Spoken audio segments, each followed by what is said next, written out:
Hae-jun was not the kind of person who stood out in a crowd. He was quiet, unassuming, and preferred to keep his head down while working on machines that most people couldn't even understand.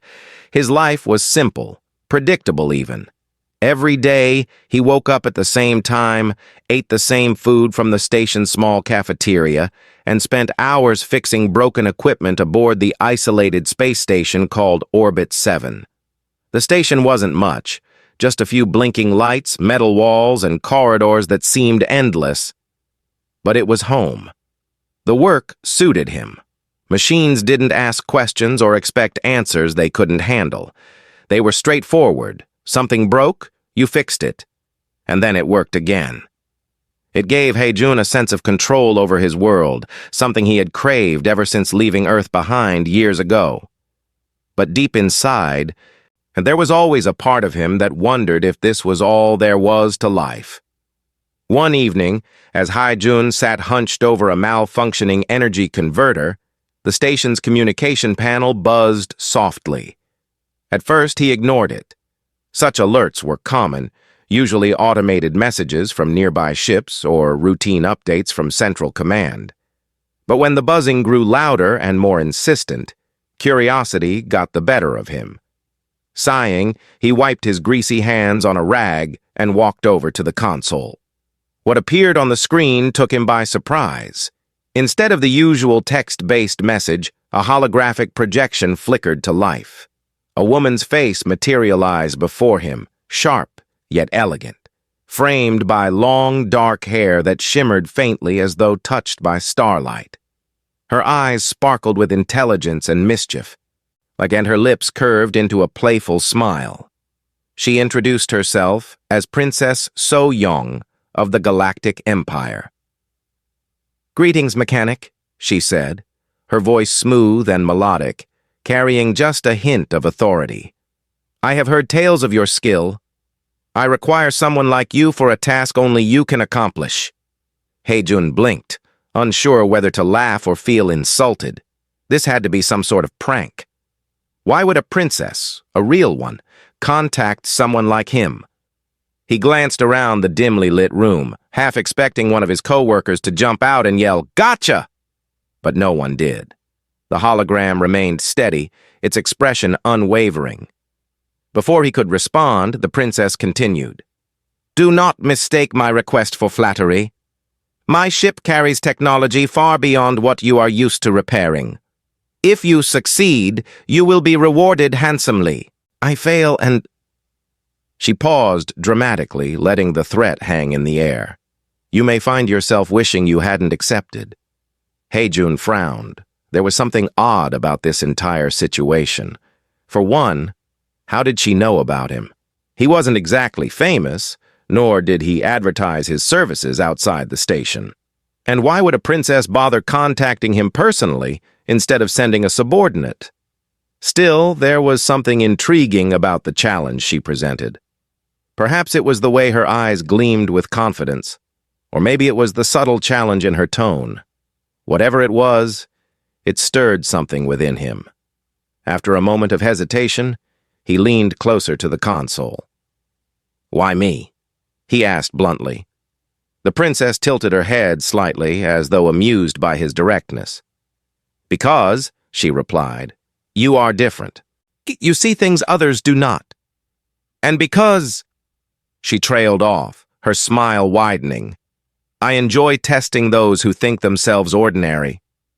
Her words hung in the air between them, heavy with implication. Hae-jun felt a shiver run down his spine. Something about this felt dangerous, almost reckless. Yet at the same time it excited him. Maybe this was the change he'd been waiting for without realizing it. Finally, after what felt like an eternity, he nodded. "Fine," he said. "Tell me where to meet you." The princess's grin widened, triumphant. "Good choice," she said. "Prepare yourself, Hae-jun. Your journey begins tomorrow." With that, the hologram vanished, leaving him alone once again in the quiet hum of the station. For a long while, Hae-jun simply stared at the now empty console. What had he just agreed to? Was this a test? A trap? Or something else entirely? Only time would tell. But one thing was certain. His life was about to become anything but ordinary. The next morning, Haijun found himself standing on the docking platform of Orbit 7, staring at the sleek silver ship that had descended from the stars. It was unlike anything he had ever seen before. Its surface shimmered faintly, as if reflecting light from another dimension. The design was both elegant and intimidating, with sharp edges and glowing blue lines that pulsed like veins. A ramp extended downward, inviting him aboard. Haijun hesitated for a moment, clutching the small toolkit he had brought with him. He felt out of place, like a tiny fish swimming into the jaws of a predator. But there was no turning back now. Taking a deep breath, he stepped onto the ramp and entered the ship. Inside, the interior was even more breathtaking. The walls were smooth and metallic, adorned with intricate patterns that seemed to shift when you looked away. Soft lights illuminated the corridors, casting a warm glow that made the ship feel almost alive. Haijun couldn't help but marvel at the craftsmanship. It was clear this vessel belonged to someone of immense wealth and power. Before he could explore further, a voice echoed through the hallway. "Welcome aboard, mechanic." Haijun turned to see Princess So-Young approaching him. She wore a flowing gown that shimmered like liquid starlight, her presence commanding yet oddly playful. Her eyes sparkled with amusement as she studied his reaction. "This way," she said, motioning for him to follow. They walked through the ship until they reached a large chamber filled with advanced machinery. The tools floated mid-air, held in place by some invisible force. In the center of the room stood a massive device, a towering structure covered in blinking lights and wires. It hummed softly, emitting a low vibration that resonated in Haijun's chest. "This is what I need you to fix," So-Young announced, gesturing toward the machine. "It's called the Chrono Core, and it powers my ship. Unfortunately, it has been malfunctioning lately." Haijun frowned as he examined the device. While it was far more complex than anything he had worked on before, he recognized certain elements, circuits, conduits, energy pathways. It wasn't completely foreign, just scaled up. "So, why me?" he asked again, glancing at the princess. "Surely you have engineers who can handle this kind of thing." So-Young smiled slyly. "Oh, I do. Oh, but this isn't just about fixing the Chrono Core. Think of it as a game. A test of sorts. I want to see how resourceful you truly are." "A test?" Haijun raised an eyebrow. "You dragged me here to play games?" "Not drag," she corrected. "Invite. And yes, a game. Humans fascinate me. You're so fragile, yet capable of incredible things given the right motivation. Let's see what you're made of, shall we?" Her tone left little room for argument. Reluctantly, Haijun set to work. He studied the Chrono Core closely, running diagnostics and tracing faulty connections. At first glance, the problem seemed straightforward, a damaged circuit board, but as he delved deeper, he realized it was anything but simple. Layers upon layers of alien technology intertwined in ways he couldn't fully comprehend. Hours passed, and Haijun grew increasingly frustrated. The tools he carried weren't designed for this level of complexity, forcing him to improvise. He dismantled parts of the machine, rewired components, and tested various configurations. Sweat dripped down his face as he worked tirelessly, determined not to fail, not because of pride, but because something about So-Young's piercing gaze made him want to prove himself. Meanwhile, the princess watched him intently, occasionally offering cryptic advice or asking probing questions. "What would happen if you rerouted the energy flow here?" she mused at one point, pointing to a section of the core. "Or if you bypassed this conduit entirely?" At times, her interruptions annoyed him, but they also pushed him to think differently. Slowly, piece by piece, the puzzle began to come together. By the end of the day, the chrono core was humming steadily once more, its lights pulsing in sync with the rhythm of the ship. "Well done," So-young said, clapping her hands lightly. "I must admit, I didn't expect you to succeed so quickly." Hae-jun wiped his hands on his shirt and exhaled deeply. "Is that all? Am I free to go now?" She chuckled. "Oh no, this is only the beginning. There are more challenges ahead, each one designed to push you further. If you survive them all, you'll earn my respect. Fail and—" She shrugged nonchalantly. "Well, let's hope it doesn't come to that." For a brief moment, Hae-jun considered leaving right then and there. Something about her words sent a chill down his spine. Yet at the same time, he couldn't deny the thrill coursing through him. For years, he had lived a mundane existence, fixing broken machines and avoiding attention. Now, suddenly, he was being challenged in ways he never imagined possible. "Fine," he muttered. "Let's keep going." So-young grinned, clearly pleased with his decision. "Excellent, follow me." As they moved to the next area of the ship, Hae-jun couldn't shake the feeling that he was walking into something much bigger than himself. Whatever this game was, it wasn't just about testing his skills. It was about uncovering secrets hidden beneath the surface. And as much as he wanted to resist, he couldn't help but wonder, what else lay waiting for him? The next challenge took Hae-jun to a vast chamber filled with holographic simulations. The walls shimmered and shifted, creating lifelike environments that seemed almost real. One moment, he stood in a dense jungle with towering trees and chirping birds. The next, he was surrounded by icy tundras where biting winds howled through the air. It was disorienting, but fascinating at the same time. Princess So-young watched him from a platform above, her arms crossed as she observed his every move. "This test is different," she explained. "You'll face scenarios designed to push your ingenuity and adaptability, solve each puzzle, and you'll move closer to proving yourself." Hae-jun nodded silently, trying to ignore the growing tension in his chest. He wasn't sure what to expect, but he knew one thing for certain. Failure wasn't an option. Not anymore. The first simulation dropped him into a desert world. The sun blazed overhead, casting long shadows across the sand. In front of him lay the wreckage of a small spacecraft, its systems damaged beyond repair. Nearby, a group of stranded travelers huddled together, their faces etched with desperation. "Fix it!" So-young's voice echoed faintly, though she was nowhere to be seen. Hae-jun approached the ship cautiously. Its hull was cracked, wires exposed like frayed nerves. Tools floated beside him, provided by the simulation itself.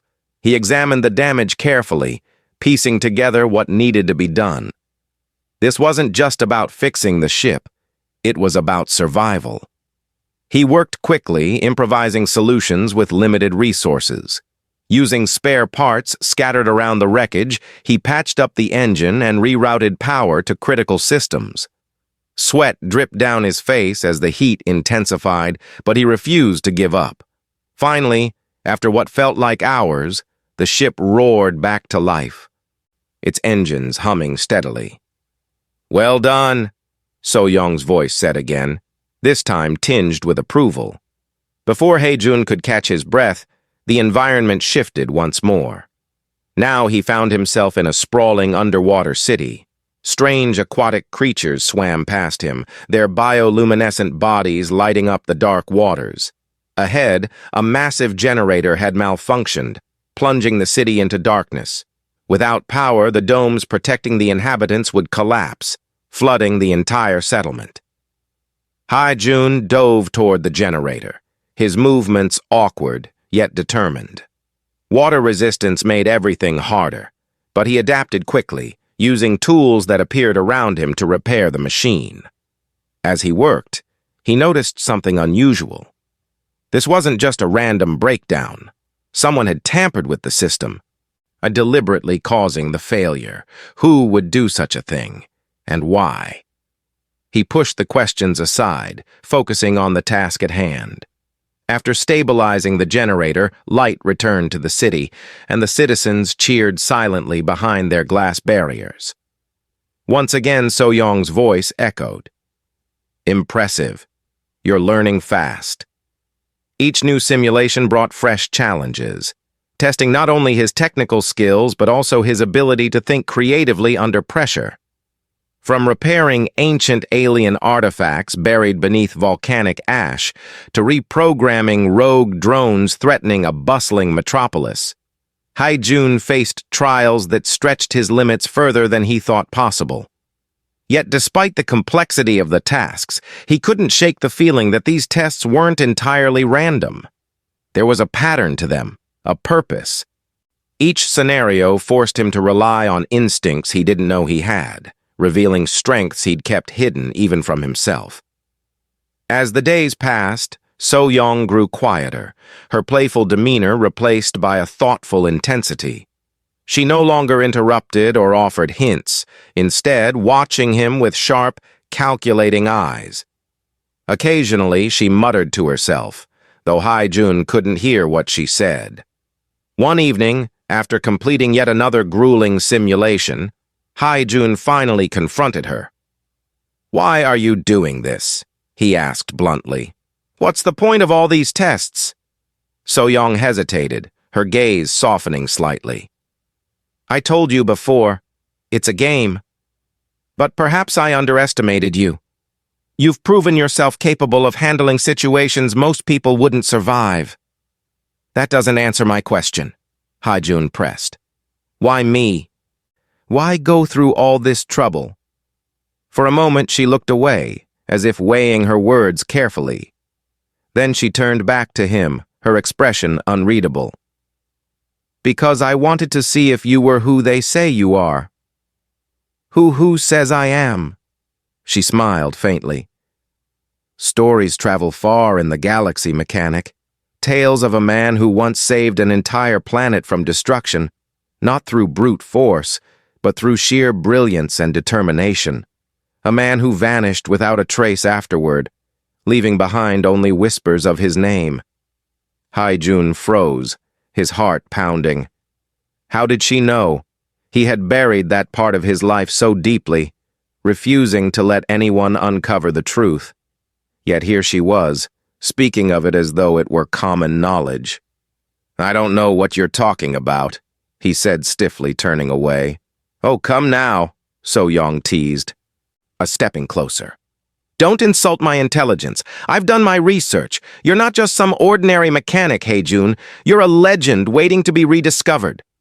Her words struck a nerve, stirring emotions he had long suppressed. Anger, pride, regret, they all bubbled to the surface, threatening to overwhelm him. But before he could respond, the ship shuddered violently, throwing them both off balance. "What was that?" Hae-jun demanded, steadying himself against the wall. So-young's smile faded, replaced by a look of grim determination. "Trouble," she said simply, "and it seems our little game has attracted unwanted attention." The ship rocked again, harder this time, sending loose objects tumbling across the floor. Alarms blared throughout the vessel, their shrill tones piercing the air. Hae-jun grabbed onto a nearby railing, his heart racing as he tried to make sense of what was happening. "Pirates," So-young said sharply, her voice cutting through the chaos. She moved swiftly toward a control panel, her elegant gown flowing behind her like liquid starlight. Her fingers danced over the interface, pulling up security feeds and scanning for threats. "They've locked onto us with tractor beams. We're being boarded." Hae-jun stared at her, disbelief written across his face. "Boarded? By pirates? What do they want?"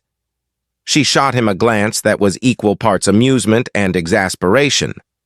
"What do pirates always want? Wealth, technology, power, and sometimes just destruction for its own sake. But we don't have time for questions. You'll need to fight." "Fight?" Hae-jun repeated, incredulous. "I'm a mechanic, not a soldier." Before she could respond, The sound of heavy boots echoed down the corridor outside. The door burst open, revealing a group of armored figures wielding weapons that crackled with energy. Their leader, a hulking brute with scars crisscrossing his face, stepped forward, sneering. "Hand over the princess and her treasures, or we'll take them by force," he growled, raising his weapon. So-young didn't flinch. Instead, she turned to Hae-jun, her expression calm but urgent. "You can do this," she said firmly. "Remember who you are." For a moment, Hae-jun felt paralyzed. This wasn't part of any test. It was real, life and death stakes. He had no combat training, no experience with weapons, and absolutely no idea how to handle a situation like this. Yet something in So-young's unwavering gaze stirred something deep within him.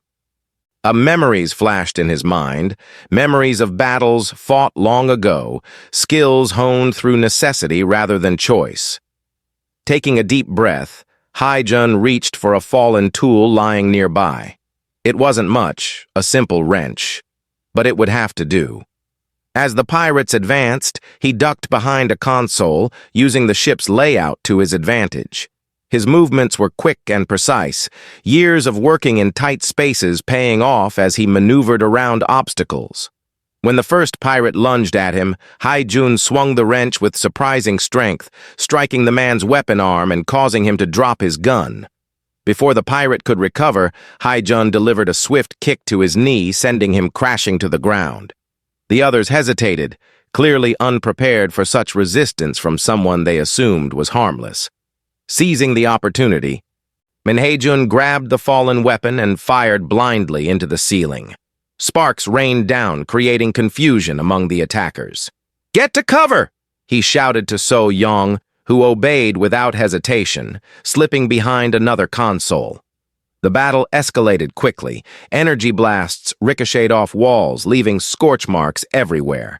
Hae-jun relied on instinct, dodging attacks and striking back with calculated precision.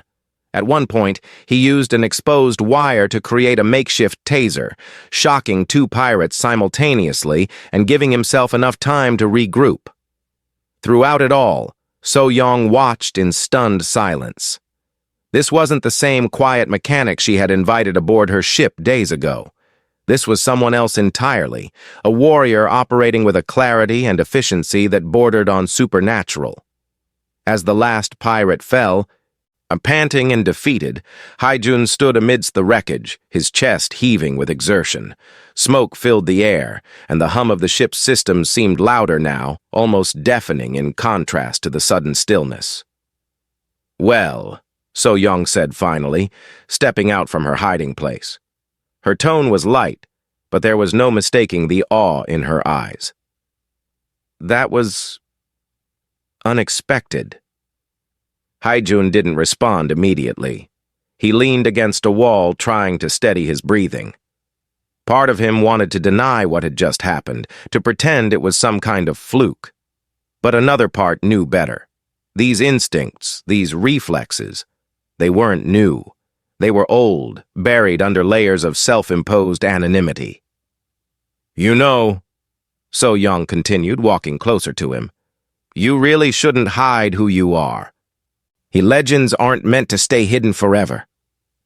He looked at her, exhaustion mingling with frustration. "I didn't ask for this," he said quietly. "I left that life behind because I wanted peace. And yet here you are saving my ship, and probably my life, without breaking a sweat," she countered. "Do you think running away changes who you are? Or does it just delay the inevitable?" Her words struck a chord, forcing him to confront truths he'd been avoiding for years. Maybe she was right. Maybe peace wasn't about escaping your past. Maybe it was about accepting it. Before either of them could say more, the ship shuddered again, this time accompanied by a low rumble. The pirate's vessel was retreating, but not before firing one last shot. A warning, perhaps, or simply spiteful destruction. "We need to stabilize the ship," Hae-jun said, pushing himself upright. His voice was steady now, resolute. "If the core takes too much damage, we won't survive." So-young nodded, admiration shining in her eyes. "Lead the way, mechanic. Let's see what else you've got." Together, they raced toward the engine room, where the chrono core flickered weakly, its once stable hum now erratic and strained. Haijun wasted no time, diving into the repairs with a focus that bordered on obsessive. Every wire he touched, every connection he fixed, brought the ship closer to stability, and him closer to understanding the person he truly was. By the time the crisis passed, dawn was breaking outside the ship's windows. The stars twinkled faintly, indifferent to the drama that had unfolded. Exhausted but alive, Haijun sat on the floor, leaning against the cool metal wall. So-young said, joining him. "What happens now?" He glanced at her, a faint smile tugging at his lips. "Now? Now we keep moving forward." The aftermath of the pirate attack left an uneasy calm aboard the ship. Haijun and So-young sat together in the dimly lit engine room, their breathing slowly returning to normal. The chrono core hummed steadily once more, its repaired systems holding strong. For now they were safe, but neither of them spoke for a long while, each lost in their own thoughts. Finally, So-young broke the silence. "You saved us," she said softly, her voice carrying a mixture of gratitude and curiosity. "Not just me, but everyone on this ship. Why didn't you tell me who you really are?" Haijun sighed, running a hand through his disheveled hair. "Because it doesn't matter who I was. That life is over." "Is it, though?" she pressed, leaning forward slightly. "You can try to run from your past, but it has a way of finding you. Look at what just happened. You acted like someone who's faced danger before, someone who knows how to handle themselves when everything falls apart." He looked away, staring at the glowing core in front of him. She wasn't wrong, but admitting it felt like opening a door he'd worked so hard to close. "I did what I had to do," he said simply. "That's all there is to it." So-young studied him carefully, her sharp eyes searching for something beneath his guarded expression. "No, it's not. You're more than just a mechanic, Haijun. You're a man who walked away from greatness because... Why? Because you thought you deserved peace, or because you were afraid of becoming something you couldn't control?" Her words hit too close to home. There's afraid, that was exactly what he had been. After saving that planet years ago, after seeing firsthand the weight of being a hero, he had chosen exile. He didn't want the fame, the expectations, or the responsibility that came with it. But sitting here now, surrounded by evidence of his own capabilities, he wondered if running had truly solved anything. "I didn't leave because I was afraid," he said finally, his voice low but firm. "I left because I wanted to live a quiet life. Is that so hard to understand?" "No," So-young replied gently. "But maybe quiet isn't what you need. Maybe what you need is purpose." Haijun frowned, unsure how to respond. Purpose? He had spent years convincing himself that purpose was overrated, that living without it was better than living under its crushing weight. Yet here he was, and feeling oddly fulfilled after facing down pirates and saving a princess. "So what happens now?" he asked, deflecting the conversation. "Do we go our separate ways? Pretend none of this ever happened?" She shook her head, a small smile playing on her lips. "No, I think you've earned my trust and my respect. If you want to stay aboard, you're welcome too. We could use someone like you." For a moment, Haijun considered it. Traveling the galaxy, helping others, using his skills for something greater than fixing broken machines. It sounded appealing, even exciting. But deep down, he knew he wasn't ready to embrace that kind of life again. Not yet. "I appreciate the offer," he said slowly, "but I think I'll pass. This adventure has been enough for me." So-young nodded, though there was a flicker of disappointment in her eyes. "Fair enough. But remember this, You can't outrun destiny forever. One day, the galaxy will call on you again, and when it does... She paused, meeting his gaze with unwavering intensity. Don't ignore it. Heijun managed a faint smile. We'll see. With that, they parted ways. Not as strangers, but as two people who had shared something profound. So-young returned to her duties as princess, guiding her ship back toward the heart of the Galactic Empire. Heijun, meanwhile, disembarked at the next station, disappearing into the crowd once more. But things were different now. As he walked away, blending into the bustling spaceport, he felt a strange sense of clarity. He might not have been ready to step fully into the role of a hero again, but he also knew he couldn't pretend to be ordinary anymore. Somewhere out there, among the stars, adventures awaited, challenges that only someone like him could face. And though he wasn't sure when or where, he knew one thing for certain. Someday, he would answer the call. Until then, he would keep moving forward, one step at a time,